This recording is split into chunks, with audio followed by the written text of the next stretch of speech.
1 in 5 Canadians actually believe that they have fallen ill as a result of eating an unsafe food. And they ate that product because they just didn't want to throw it out. Canadians are getting sick trying to cut food costs. That's one of the findings from a new study from Dalhousie University's Agri-Foods Analytics Lab.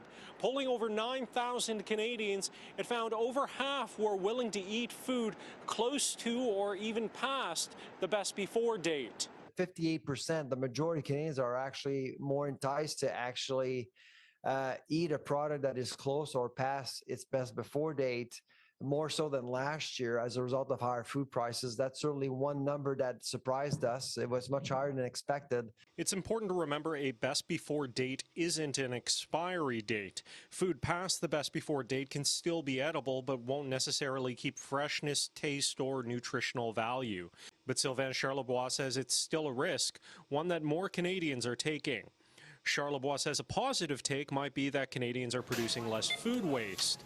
But given the affordability crisis, it could reflect that some people don't have the cash for fresher food. Statistics Canada came out with new numbers this week on retail sales. And if you look at food sales per capita, it's still down at $243 per capita. That's the lowest it's been in many, many years. We are seeing that people are struggling. We're seeing that through increased visits. We're seeing that through increased need. Food Banks Canada says they're not surprised by this study.